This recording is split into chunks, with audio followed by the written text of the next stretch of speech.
ഒന്ന് തുമ്മിയാൽ അല്ലെങ്കിൽ നന്നായിട്ടൊന്ന് ചിരിച്ച അപ്പം മൂത്രം പോയി ഡോക്ടറെ, ഒരു രക്ഷയില്ല എന്ന് പറയുന്ന ഒരുപാട് പേര് നമുക്കറിയാം അല്ലേ? എന്തെങ്കിലും ഒരു സാഹചര്യത്തിൽ ഒന്ന് കുനിഞ്ഞാൽ മതി അപ്പോഴേക്കും മൂത്രം അറിയാണ്ട് പോയി പോവാണ്. അല്ലെങ്കിൽ മൂത്രമൊഴിച്ചിപ്പോൾ വന്നിട്ടേ ഉള്ളൂ പക്ഷെ അപ്പോഴേക്കും വീണ്ടും മൂത്രം പോകുന്ന ഒരു സാഹചര്യമാണ്. എന്താ ചെയ്യേണ്ടതെന്ന് അറിയില്ല. ഒരുപാട് ഞാൻ രാത്രി വെള്ളം കുടിക്കാണ്ടിരിക്കാൻ നോക്കി, അല്ലെങ്കിൽ വെള്ളം കുടിക്കുന്ന മാക്സിമം കുറയ്ക്കാൻ നോക്കി. പല രീതിയിലുള്ള പല പോംവഴികൾ ആളുകൾ പറഞ്ഞു തന്നതിനനുസരിച്ച് ഞാൻ ചെയ്തു നോക്കി. എന്നിട്ടൊന്നും ഒരു മാറ്റവും ഇല്ല. ഒരു സദസ്സിലേക്ക് പോവാൻ പറ്റാത്തൊരു സാഹചര്യമാണ്. യാത്ര ചെയ്യുമ്പോഴൊക്കെ ബസ് ഒന്ന് കുലുങ്ങിയാൽ അല്ലെങ്കിൽ വണ്ടി ഒന്ന് ചാടിയാൽ അപ്പോഴേക്കും മൂത്രം പോകുന്ന സാഹചര്യമാണ് എന്ന് പറയുന്ന പല സ്ത്രീകളും അതുപോലെ പുരുഷന്മാരും നമ്മൾക്കിടയിലുണ്ട്. അപ്പം ഈ ബുദ്ധിമുട്ട് എങ്ങനെയാണ് ഇതിനെ പരിഹരിക്കാൻ പറ്റുക? അല്ലെങ്കിൽ എന്തുകൊണ്ടാണ് ഈ ബുദ്ധിമുട്ടുകൾ വരുന്നത്? ഈ ബുദ്ധിമുട്ടുകൾ വന്നു കഴിഞ്ഞാൽ അതിനെ എങ്ങനെയൊക്കെ നമുക്ക് വീട്ടിലിരുന്നുകൊണ്ട് മാനേജ് ചെയ്യാൻ പറ്റും എന്നുള്ളതാണ് നമ്മൾ ഇന്ന് ഈ വീഡിയോയിൽ നോക്കുന്നത്. ഞാൻ ഡോക്ടർ ഹിബ അബ്ദുൽ മജീദ്, ഡോക്ടർ ഹിബ സറോവിയ, പെരിന്തൽമണ്ണ, മലപ്പുറം ജില്ല.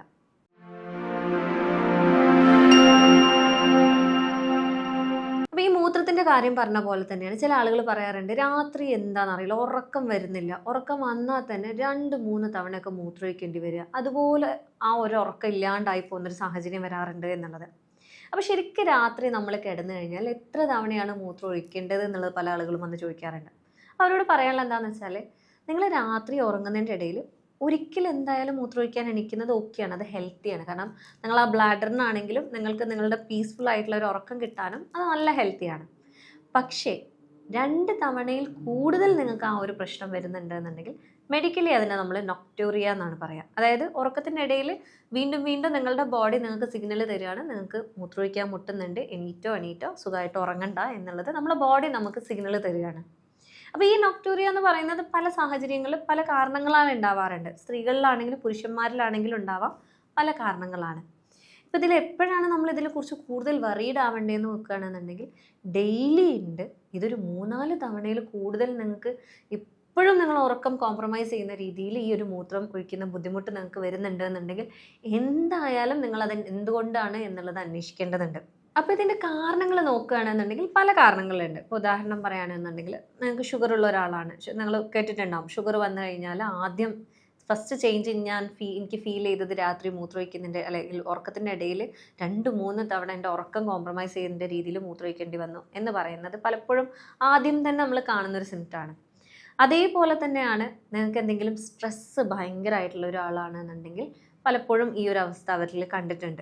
അതേപോലെ പുരുഷന്മാരിലാണെന്നുണ്ടെങ്കിൽ പ്രോസ്ട്രേറ്റ് എൻലാർജ്മെൻറ്റ്, അതായത് പ്രോസ്ട്രേറ്റ് ഗ്രന്ഥി കൂടുതലായിട്ട് വലുതാവുന്നുണ്ട് എന്നുണ്ടെങ്കിൽ ഈ ഒരു മൂത്രമൊഴിക്കാനുള്ള ടെൻഡൻസി കൂടാനുള്ള ചാൻസ്, അത് രാത്രി മാത്രമല്ല കേട്ടോ, പകൽ പോലും അവർക്ക് ബാത്റൂമിലേക്ക് എത്തുന്നതിന് മുന്നേ ഒറ്റിപ്പോയി ഡോക്ടറെ, അല്ലെങ്കിൽ എനിക്ക് കൺട്രോൾ ഉണ്ട് എന്നാണ് ഞാൻ വിചാരിച്ചത്, ആകെ ഒരു 100 മീറ്റർ ഡിസ്റ്റൻസ് ഇല്ല അങ്ങോട്ടേക്ക് എത്താൻ, അത്ര പോലും എനിക്ക് പിടിച്ചു വെക്കാൻ പറ്റിയില്ല എന്ന് പറയുന്ന പല ആളുകളുണ്ട്. അതേപോലെ തന്നെ പറയുന്ന കേസാണ് ഹാർട്ട് ഡിസീസ് ഉള്ള ആളുകൾ. അതായത് ഇപ്പോൾ ഹൃദയരോഗങ്ങളുള്ള ആളുകളിൽ എങ്ങനെയാണെന്ന് വെച്ചാൽ, ഇപ്പോൾ ചില ആളുകൾക്ക് നിങ്ങൾ ശ്രദ്ധിച്ചിട്ടുണ്ടാവും, ഒരുപാട് നേരം നിന്ന് കഴിഞ്ഞാൽ അല്ലെങ്കിൽ നടന്നു കഴിഞ്ഞാൽ അവരുടെ കാലൊക്കെ ഭയങ്കര തടിച്ച് വീർത്ത് നിൽക്കുന്നുണ്ടാവും. കാരണം അവിടെ നീര് വന്ന് കിടക്കുകയാണ്. അപ്പം ആ ഒരു ബ്ലഡ് സർക്കുലേഷൻ കറക്റ്റ് അല്ല എന്നാണെന്നുണ്ടെങ്കിൽ ഇവിടെ പൂളിംഗ് ഓഫ് ബ്ലഡ്, അല്ലെങ്കിൽ ഇവിടെ ഈ ഒരു വാട്ടർ ഡിസ്ട്രിബ്യൂഷൻ നമ്മുടെ ബോഡിയിൽ കറക്റ്റ് ആവില്ല, വെള്ളം എല്ലായിടത്തും ഒരുപോലെ എത്തുന്ന രീതിയിലാവില്ല. അങ്ങനെയാണെന്നുണ്ടെങ്കിൽ ഇതേപോലെ ഈ ഒരു ഡിസ്ട്രിബ്യൂഷൻ കറക്റ്റ് അല്ലാണ്ടാകുമ്പോഴും അവർക്ക് ഈ രാത്രി മൂത്രമൊഴിക്കാനുള്ള ടെൻഡൻസി കൂടാനുള്ള ചാൻസസ് ഉണ്ട്. സ്ത്രീകളിൽ മറ്റ് കാരണങ്ങൾ ഉണ്ടാവാറുണ്ട്. അതായത് ഇപ്പം ചില കേസുകളിൽ പ്രൊലാപ്സ് എന്ന് പറയുന്നത്, അതായത് നമ്മളുടെ ഗർഭപാത്രം താഴത്തേക്ക് വരികയാണ് എന്നുള്ള അവസ്ഥ വരാറുണ്ട്. ഒരുപാട് പ്രഗ്നൻസീസും ഡെലിവറീസും കഴിഞ്ഞ ആളുകളിൽ, പ്രസവം കഴിഞ്ഞ ആളുകളിൽ ഇത് താഴത്തേക്ക് ഊർന്നു വരികയാണ് എന്നുള്ള സാഹചര്യം വരാറുണ്ട്. അതേപോലെ തന്നെ പ്രഗ്നൻ്റ് ആയിട്ടുള്ള ലേഡികളിലാണെങ്കിൽ, സ്ത്രീകളിലാണെന്നുണ്ടെങ്കിലും ഇത്തരത്തിൽ ഇടയ്ക്കിടയ്ക്ക് മൂത്രമൊഴിക്കാനുള്ള സിറ്റുവേഷൻസ് വരാറുണ്ട്. അപ്പം ഇത് നോർമലാണോ അബ്നോർമലാണോ? ഇപ്പോൾ പ്രഗ്നൻസിൻ്റെ കേസ് എന്ന് പറയുന്നത് വളരെ നോർമൽ ആയിട്ടുള്ള കാര്യമാണ്. കാരണം അവരുടെ ആ ഒരു മൂത്രസഞ്ചിയോട് ചേർന്നിട്ടാണ് അവരുടെ യൂട്രസ് നിൽക്കുന്നത്, അവരുടെ ഗർഭപാത്രം നിൽക്കുന്നത്. അപ്പം ഈ ഒരു കുട്ടി ഇതിൻ്റെ അകത്ത് വളരുന്നതിനനുസരിച്ച് ഈ ഒരു ഗർഭപാത്രം എന്ന് പറയുന്നത് അവരുടെ മൂത്രസഞ്ചിയിലേക്ക് കൂടുതൽ പ്രഷർ കൊടുക്കുന്നുണ്ട്. ഈ പ്രഷർ കൊടുക്കുമ്പോൾ സ്വാഭാവികമായിട്ടും നിങ്ങൾക്ക് മൂത്രമൊഴിക്കാൻ മുട്ടുന്നത് നോർമലാണ്. പക്ഷെ അല്ലാത്ത കേസിൽ അതേപോലെ ഈ ഒരു പ്രഗ്നൻ്റ് അല്ലാത്ത കേസാണ്, നിങ്ങൾക്ക് മെനോപോസ് ആയിട്ടുണ്ട്, പീരിയഡ്സ് അല്ല, എങ്കിൽ പോലും നിങ്ങൾക്ക് ഈ ഒരു ഇൻസിഡൻറ്റ് വരുന്നുണ്ടെന്നുണ്ടെങ്കിൽ പലർക്കും സിസ്റ്റോസീൽ എന്ന് പറയുന്ന ഒരു അവസ്ഥ വരാറുണ്ട്. അതായത് ഈ ഒരു മൂത്രസഞ്ചി താഴത്തേക്ക് ഇറങ്ങി വരുന്ന ഒരു അവസ്ഥയാണ്. ആ അവസ്ഥയിലും ചില ആളുകൾക്ക് ഒന്നെങ്കിൽ മൂത്രം പറ്റേ ഇല്ലാണ്ടാകുന്ന ഒരു സാഹചര്യം ഉണ്ടാവാം, അല്ലെങ്കിൽ മൂത്രം ചിലപ്പം ഇരിക്കുമ്പോൾ മൂത്രം ഒഴിക്കാൻ കഴിയില്ല, പക്ഷെ ഞാൻ നിൽക്കുന്നതോട് കൂടെ എൻ്റെ കാലുകളിലൂടെ മൊത്തം മൂത്രം ഒഴിച്ചു പോവുകയാണ്, എനിക്കതിൽ കൺട്രോൾ ഇല്ല എന്ന് പറയുന്ന ആളുകളുണ്ട്. അത്തരം കേസസും നമുക്ക് കാണാൻ പറ്റും. അപ്പം ഇങ്ങനത്തെ കേസസ് എന്ന് പറയുമ്പം പലപ്പോഴായിട്ട് ഇതിന് മെഡിക്കേഷൻസ് ആവശ്യം വരാറുണ്ട്. നമുക്കത് മെഡിക്കേഷനോട് കൂടെ നല്ല രീതിയിൽ ലൈഫ് സ്റ്റൈലും കാര്യങ്ങളൊക്കെ മാനേജ് ചെയ്യുകയാണെന്നുണ്ടെങ്കിൽ പൂർണ്ണമായിട്ട് കംപ്ലീറ്റ് ആയിട്ട് ഒരു കുഴപ്പമില്ലാണ്ട് തിരിച്ചു കൊണ്ടുവരാൻ കഴിയുന്ന ഒരു സാഹചര്യമാണ്. അപ്പോൾ അതിൽ ആദ്യം തന്നെ പറയാനുള്ളത്, രാത്രി നിങ്ങൾ വെള്ളം കുടിക്കുന്നത് എപ്പോഴും ഒരു 2-3 മണിക്കൂറിന് മുന്നേ നിങ്ങൾ സ്റ്റോപ്പ് ചെയ്യാൻ വേണ്ടി ശ്രദ്ധിക്കുക എന്നുള്ളതാണ്. ചിലരുണ്ട്, ഞാൻ ഉറങ്ങാൻ പോവാണ്, എൻ്റെ ബോഡി ഡീഹൈഡ്രേറ്റഡ് ആവരുതല്ലോ, വെള്ളമില്ലാത്തൊരവസ്ഥ ഉണ്ടാവരുതല്ലോ, മൂത്രച്ചൂട് ചില പേഷ്യൻസ് എന്നോട് പറയാറുണ്ട്, ഡോക്ടർ 2 മണിക്കൂർ കൂടുമ്പോൾ ഞാൻ വെള്ളം കുടിച്ചിട്ടില്ല എന്നാണെങ്കിൽ അപ്പോൾ മൂത്രച്ചൂട് വരും. അതുകൊണ്ട് ഞാൻ രാത്രി നല്ലോണം വെള്ളം കുടിച്ചു, കാരണം പിന്നെ രാവിലെ എണീക്കുള്ളൂ വിചാരിച്ചിട്ട് നല്ലോണം വെള്ളം കുടിച്ചിട്ടേ കിടക്കാറുള്ളൂ. അതുകൊണ്ട് തന്നെ ഇടയ്ക്കിടയ്ക്ക് മൂത്രമൊഴിക്കേണ്ട സാഹചര്യമാണ് എന്ന് പറയാറുണ്ട്. അപ്പം നിങ്ങളെപ്പോഴും 2 to 3 hours, ഒരു 2-3 മണിക്കൂർ മുന്നേ വെള്ളം കുടിക്കാൻ വേണ്ടി നോക്കുക.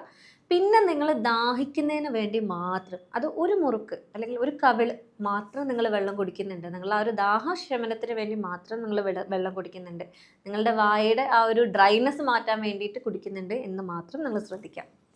അതേപോലെ തന്നെ പറയാനുള്ളതാണ് വ്യായാമം എന്നുള്ളത് വളരെ ഇമ്പോർട്ടൻ്റ് ആയിട്ടുള്ളൊരു കാര്യമാണ്. അപ്പോൾ ഇതിൽ നേരത്തെ കാരണങ്ങളിൽ പറയാൻ വിട്ടുപോയ ഒരു കാരണമുണ്ട്. അതായത് നിങ്ങൾ ഉറക്കത്തിൻ്റെ ഇടയിൽ സ്ലീപ്പ് ആപ്നിയ എന്ന് പറയും. അതായത് നിങ്ങൾ ഉറക്കത്തിൻ്റെ ഇടയിൽ പെട്ടെന്ന് നിങ്ങൾക്ക് ശ്വാസം കിട്ടാണ്ട് ചില ആളുകളുണ്ട് കഴുത്തിനൊക്കെ പിടിച്ചിട്ടാണ് എണീക്കുക. അതായത് അത്രയും അവർ പേടിച്ച് ഞാൻ മരിക്കാൻ പോയോ എന്നുള്ള ആ ഒരു പേടിയിലും ഭീതിയിലുമാണ് അവർ എണീക്കുക. അപ്പം ആ ഒരു സിറ്റുവേഷനിൽ അത് പലപ്പോഴും എക്സസൈസിൻ്റെ കുറവ് കാരണമോ അല്ലെങ്കിൽ നിങ്ങൾക്ക് അമിതവണ്ണമുള്ള ഒരാളിലൊക്കെ ഈ ഒരു ഇൻസിഡൻറ്റ് ഉണ്ടാവാറുണ്ട്. സ്ലീപ്പ് ആപ്നിയ അല്ലെങ്കിൽ ഉറക്കത്തിലൊക്കെ ഇഷ്യൂസ് വരുന്ന ആളുകൾ ഉണ്ടാവാറുണ്ട്. ഇത്തരം ആളുകളിലും ഈ പറയുന്ന മൂത്രത്തിൻ്റെ ഇഷ്യൂസ് കണ്ടുവരാറുണ്ട്. അപ്പം എക്സസൈസ് സ്ഥിരമായിട്ട് ചെയ്യുന്നുണ്ട് എന്നുള്ളത് ഉറപ്പ് വരുത്തുക. മിനിമം നിങ്ങൾ ഒരു ദിവസം 15 മിനിറ്റ് എങ്കിലും നിങ്ങൾക്ക് വേണ്ടിയിട്ട് ചിലവഴിച്ച് എക്സസൈസ് ചെയ്യുന്നുണ്ടെന്ന് ഉറപ്പ് വരുത്തുക. അതേപോലെ പറയാനുള്ളതാണ്, ഇപ്പം കാലിൽ നീർക്കെട്ടുകളുള്ള ആളുകളാണ്, അല്ലെങ്കിൽ നിങ്ങൾക്ക് അങ്ങനെ ഒരു ഇഷ്യൂ ഉണ്ട് എന്നുണ്ടെങ്കിൽ, ഹൃദ്രോഗങ്ങളുള്ള ആളുകളാണെന്നുണ്ടെങ്കിൽ കാലെപ്പോഴും പൊക്കി വെക്കാൻ വേണ്ടി ശ്രമിക്കുക. അതായത് കുറച്ച് നേരം നിങ്ങളിപ്പം കിടന്നിട്ട്, ഇപ്പം ഇത് ചുമരാണെന്നുണ്ടെങ്കിൽ കിടന്നുകൊണ്ട് നിങ്ങളുടെ കാലിങ്ങനെ മേലോട്ട് പൊക്കി വെക്കുന്ന രീതിയിലേക്ക്, അല്ലെങ്കിൽ ഒരു തലയണയുടെ തലയ്ക്ക് താഴെ നിങ്ങൾ എത്ര തലയണാണോ വെക്കുന്നത്, അല്ലെങ്കിൽ എത്ര ഹൈറ്റിലാണോ തലയണ വെക്കുന്നത്, അതിൻ്റെ ഡബിൾ ഹൈറ്റിൽ നിങ്ങളുടെ കാലിൻ്റെ അടിയിൽ വെക്കുന്നുണ്ട് എന്ന് ഉറപ്പ് വരുത്തുക.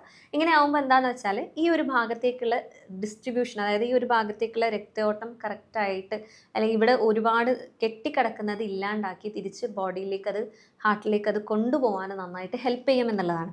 അപ്പോൾ ഈ ഒരു കാര്യം നിങ്ങൾ ശ്രദ്ധിക്കുന്നുണ്ട് എന്നുള്ളത് ഉറപ്പ് വരുത്താം. പിന്നെ അതേപോലെ തന്നെ ഇപ്പോൾ വെരിക്കോസ് വെയിനുള്ള ആളുകളിലൊക്കെ നമ്മൾ പറയുന്നത് പോലെ തന്നെ ഇങ്ങനെ ഒരു നീർക്കെട്ട് പ്രശ്നങ്ങളുള്ള ആളുകളാണെന്നുണ്ടെങ്കിൽ നിങ്ങൾക്ക് കംപ്രഷൻ സോക്സ് യൂസ് ചെയ്യാവുന്നതാണ്. അപ്പം ഈ ഒരു ഡിസ്ട്രിബ്യൂഷൻ കറക്റ്റായിട്ട് എല്ലാ ഭാഗത്തേക്കും എത്താനുള്ള ചാൻസസ് കൂടുതലാണ്. ഇതിൻ്റെ കൂടെ പ്രത്യേകമായിട്ട് പറയാനുള്ളതാണ്, അത് സ്ത്രീക്കാണെങ്കിലും പുരുഷനാണെങ്കിലും ഒരുപോലെ നിർബന്ധമായിട്ട് നിങ്ങൾ ചെയ്യേണ്ട കാര്യമാണ് കീഗിൾസ് എക്സസൈസ് എന്നുള്ളത്. പലപ്പോഴായിട്ട് ഇപ്പം നമ്മൾ പല കേസുകളിൽ, ഇപ്പം ഉദാഹരണക്കുറവിൻ്റെ കേസാണെങ്കിലും സമയക്കുറവിൻ്റെ കേസാണെങ്കിലും അല്ലെങ്കിൽ വേറെ എന്ത് രോഗത്തിൻ്റെ കേസിലും നമ്മൾ കീഗിൾസ് എക്സസൈസ് എന്ന് പറഞ്ഞു കഴിഞ്ഞാൽ അത് വലിയ പാടാണ് ഡോക്ടറെ, എന്നെക്കൊണ്ട് ചെയ്യാൻ പറ്റില്ല എന്ന ഡയലോഗാണ് നമ്മൾ എപ്പോഴും പേഷ്യൻസിൻ്റെ അടുത്ത് നിന്ന് കിട്ടാറുള്ളത്. പക്ഷെ അതത്ര വലിയ പണിയുള്ള കാര്യമില്ല. നിങ്ങളിപ്പോൾ ഈ ഒരു വീഡിയോ കണ്ടുകൊണ്ടിരിക്കുന്ന സമയത്ത് പോലും നിങ്ങൾക്ക് ചെയ്യാവുന്ന ഒരു എക്സസൈസാണ്.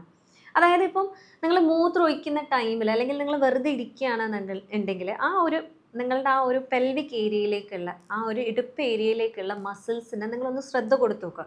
അതായത് ഒരു ഉദാഹരണം പറയുകയാണെന്നുണ്ടെങ്കിൽ നിങ്ങളുടെ വയറിൻ്റെ മസിൽ നിങ്ങൾ ഉള്ളിലേക്ക് വലിക്കാൻ നിങ്ങളോട് ഉള്ളിലേക്ക് വലിക്കാൻ പറഞ്ഞു കഴിഞ്ഞാൽ നിങ്ങൾ എന്താ ചെയ്യുന്നത്? നിങ്ങൾ ആ ഒരു മസിലിനെ ഉള്ളിലേക്ക് വലിക്കുന്നുണ്ട്, അതിൻ്റെ കൂടെ നിങ്ങളുടെ ശ്വാസത്തിനെ നിങ്ങളൊന്ന് റെഗുലേറ്റ് ചെയ്യുന്നുണ്ട് അല്ലേ? അതേപോലെ തന്നെ നിങ്ങളുടെ ഫുൾ കോൺസെൻട്രേഷൻ ഈ ഒരു ഇടുപ്പ് മസിലിലേക്ക് നിങ്ങൾ കൊടുക്കുകയാണെന്നുണ്ടെങ്കിൽ അവിടെയുള്ള മസിൽസിനെ നിങ്ങൾ ഉള്ളിലേക്ക് വലിക്കുകയാണെന്നുള്ളത് സപ്പോസ് നിങ്ങൾ മനസ്സിലൊന്ന് വിചാരിച്ച് നോക്കാം. ഇനി ഇത് മനസ്സിലായിട്ടില്ല എന്നാണെന്നുണ്ടെങ്കിലാണ് പിന്നെ നമ്മൾ പറയാറുള്ളത്, മൂത്രം ഒഴിക്കുന്ന സമയത്ത് മൂത്രം ഒഴിച്ചുകൊണ്ടിരിക്കുന്നതിൻ്റെ ഇടയിലാണ് ഒഴിക്കണ്ട എന്ന് പറഞ്ഞു കഴിഞ്ഞാൽ, അല്ലെങ്കിൽ മനസ്സുകൊണ്ട് നമ്മൾ വിചാരിച്ചു കഴിഞ്ഞാൽ നമ്മളൊരു മസിലിനെ അവിടെ ഉള്ളിലേക്ക് വലിച്ചു പിടിക്കും. സ്വാഭാവികമായിട്ടും നിങ്ങളുടെ ബ്രെത്തും നിങ്ങളുടെ ഒരു മസിലിനെ അവിടെ ഉള്ളിലേക്ക് വലിച്ചു പിടിക്കുന്നുണ്ട്. അതെന്താണ് എന്ന് മനസ്സിലാക്കുക. മൂത്രം കംപ്ലീറ്റ് ഒഴിച്ച് കളഞ്ഞതിന് ശേഷം, വീണ്ടും പറയാണ്, ഇതല്ല എക്സസൈസ്, മൂത്രം കംപ്ലീറ്റ് ഒഴിച്ച് കളഞ്ഞതിന് ശേഷം നിങ്ങൾ റൂമിൽ വന്ന് കിടന്നിട്ടോ ഇരുന്നിട്ടോ നടന്നിട്ടോ എങ്ങനെയോ ആണെങ്കിലും ഈ ഒരു മസിലിനെ നിങ്ങൾ വീണ്ടും എങ്ങനെയാണോ അവിടെ കൺട്രോൾ ചെയ്യാൻ ശ്രമിച്ചത് അതേ രീതിയിലേക്ക് ഉള്ളിലേക്ക് വലിച്ചു പിടിക്കുക. എപ്പോഴും ആളുകൾക്കൊരു തെറ്റിദ്ധാരണയാണ്, മൂത്രം ഒഴിക്കുന്ന സമയത്ത് പിടിച്ചു വെക്കുന്ന എക്സസൈസ് അല്ലേ ഡോക്ടറെ, അത് ഭയങ്കര പെയിൻഫുള്ളാണ്. അതല്ല എക്സസൈസ്. നിങ്ങൾക്ക് എങ്ങനെയാണ് ആ ഒരു മസിലിനെ പിടിച്ച് വെക്കേണ്ടത് എന്ന് മനസ്സിലാക്കി തരാൻ വേണ്ടിയിട്ട് മാത്രമാണ് നിങ്ങളോട് ആ എക്സസൈസ് അത്രയും ഡീറ്റെയിൽ ആയിട്ട് എക്സ്പ്ലെയിൻ ചെയ്യുന്നത്. സോ നിങ്ങളിപ്പോൾ ഇരുന്നുകൊണ്ടിരിക്കുന്ന ടൈമിലാണെങ്കിലും, ഇപ്പം നിങ്ങളിത് കണ്ടുകൊണ്ടിരിക്കുന്ന ടൈമിലാണെങ്കിലും, ഇപ്പോൾ സ്ത്രീ ആണെങ്കിലും പുരുഷനാണെങ്കിലും, നിങ്ങൾ ആ ഒരു മസിലിന് ഉള്ളിലേക്ക് ഒരു എന്താ പറയുക, ഒരു കുടേനെ നമ്മളിങ്ങനെ ഉള്ളിലേക്ക് വലിച്ചു കഴിഞ്ഞാൽ എങ്ങനെയാണ് ഒരു പൂട്ടാൻ വേണ്ടിയിട്ട് ആ ഒരു ഫീലിംഗ് തന്നെയായിരിക്കും. നിങ്ങളത് ഉള്ളിലേക്ക് ഇങ്ങനെ വലിച്ചു പിടിക്കുകയാണ്. ആ വലിച്ചു പിടിക്കുന്നത് എങ്ങനെയാണെന്ന് മനസ്സിലാക്കി കഴിഞ്ഞാൽ നിങ്ങൾക്കൊരു 3 seconds അത് ഹോൾഡ് ചെയ്യുക. അത് വലിച്ചു പിടിച്ചുകൊണ്ട് ഹോൾഡ് ചെയ്യുക, റിലാക്സ് ചെയ്യുക, വീണ്ടും വലിച്ചു പിടിക്കുക, വീണ്ടും റിലാക്സ് ചെയ്യുക.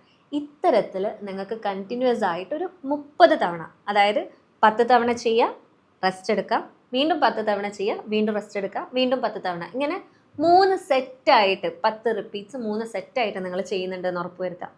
ഇതെന്താണെന്ന് വെച്ചാൽ ഇത് നിങ്ങളുടെ ആ ഒരു ഭാഗത്തെ മസിൽസിനെ കൂടുതൽ സ്ട്രെങ്തൻ ചെയ്യാനും നിങ്ങൾക്കിപ്പം മൂത്രത്തിനെ കൺട്രോൾ ചെയ്യാൻ പറ്റുന്ന ആ ഒരു സാഹചര്യത്തിലേക്ക് നിങ്ങൾക്ക് തിരിച്ചു കൊണ്ടുവരാനും സഹായിക്കുന്ന ഒരു മസിലാണ്. അപ്പോൾ ഇത് നിർബന്ധമായിട്ട് നിങ്ങൾ ചെയ്യുന്നുണ്ട് എന്ന് ഉറപ്പുവരുത്തുക. ഇത് 3 സെക്കൻഡ് എന്നുള്ളത് പിന്നീട് നിങ്ങൾക്ക് ഒരു കുഴപ്പമില്ല, 30 തവണ ഒരു വേദന ഇല്ലാണ്ട് ചെയ്യാൻ പറ്റുന്നുണ്ട് എന്നാണെങ്കിൽ പിന്നീട് അത് 5 സെക്കൻഡ് ആക്കുക, 10 സെക്കൻഡ് ആക്കുക, 15 സെക്കൻഡ് ആക്കുക, അങ്ങനെ ടൈം കൂട്ടി കൊണ്ടുവരിക.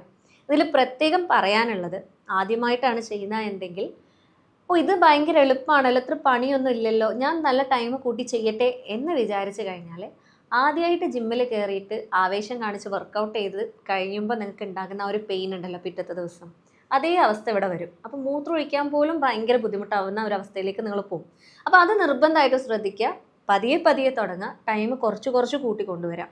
ഒറ്റയടിക്ക് ഡ്രാസ്റ്റിക് ചേഞ്ച് കൊണ്ടുവരാതിരിക്കുക. അതേപോലെ തന്നെ പറയാനുള്ളത്, ഈ ഒരു അവസ്ഥ നിങ്ങൾക്ക് ഇപ്പം ശാരീരികമായിട്ട് മാനസികമായിട്ട് നിങ്ങൾ ഭയങ്കരമായിട്ട് ബാധിക്കുന്നുണ്ട് എന്നുണ്ടെങ്കിൽ, ചില ആളുകളുണ്ട് മൂത്രമൊഴിക്കാൻ മുട്ടുന്നത് അല്ലെങ്കിൽ ആ ഇടയ്ക്കിടയ്ക്ക് മൂത്രമൊഴിക്കണം എന്നുള്ള സാഹചര്യം വരുന്നതുകൊണ്ട് തന്നെ തീരെ ഉറക്കം ശരിയാവാത്ത സാഹചര്യം, അല്ലെങ്കിൽ പകലാണെങ്കിൽ ഭയങ്കര ദേഷ്യവും ഇറിറ്റബിലിറ്റി, ഒരു സാധനത്തിൽ ഫോക്കസ് ചെയ്യാൻ പറ്റുന്നില്ല എന്നുള്ള അവസ്ഥയിലേക്കൊക്കെ പോകുന്നുണ്ട് എന്നുണ്ടെങ്കിൽ നിങ്ങൾ നിർബന്ധമായിട്ടൊരു ഡോക്ടറെ കാണിക്കേണ്ടതുണ്ട്. കാരണം നിങ്ങളുടെ ശരീരം നിങ്ങൾക്ക് തരുന്ന ഒരു വാർണിംഗ് സൈനാണ്. ഇവിടെ ഒരു പ്രശ്നമുണ്ട്, നിങ്ങൾ നോക്കിയിട്ടില്ല എന്നാണെങ്കിൽ നാളെ വേറെ എന്തെങ്കിലും ഒരു പ്രശ്നമായിട്ട് അത് വരാൻ സാധ്യതയുണ്ട് എന്നുള്ളതാണ് നിങ്ങളുടെ ബോഡി നിങ്ങൾക്ക് തരുന്ന ഒരു വാർണിംഗ് സൈനാണ്. സോ എപ്പോഴും നിങ്ങൾക്ക് ഭയങ്കരമായിട്ട് കോംപ്രമൈസ്ഡ് ആവുന്നുണ്ട്, നിങ്ങൾക്ക് ഒരു സ്ഥലത്തേക്ക് പോകാൻ പറ്റുന്നില്ല, ഒരാളോട് സംസാരിക്കാൻ പറ്റുന്നില്ല, അല്ലെങ്കിൽ ചിരിക്കാൻ പറ്റുന്നില്ല, കളിക്കാൻ പറ്റുന്നില്ല, മാക്സിമം വീട്ടിൽ തന്നെ ഒതുങ്ങിക്കൂടാൻ ശ്രമിക്കുന്നുണ്ട് എന്നുണ്ടെങ്കിൽ നിർബന്ധമായിട്ട് നിങ്ങളൊരു ഡോക്ടറെ കാണിക്കണം. എന്തുകൊണ്ടാണ് എന്നുള്ളത് നോക്കേണ്ടതുണ്ട്. സോ കൂടുതൽ അറിയാൻ ആഗ്രഹിക്കുന്നുണ്ട് എന്നുണ്ടെങ്കിൽ നിങ്ങൾക്ക് എന്നെ കോൺടാക്ട് ചെയ്യാവുന്നതാണ്.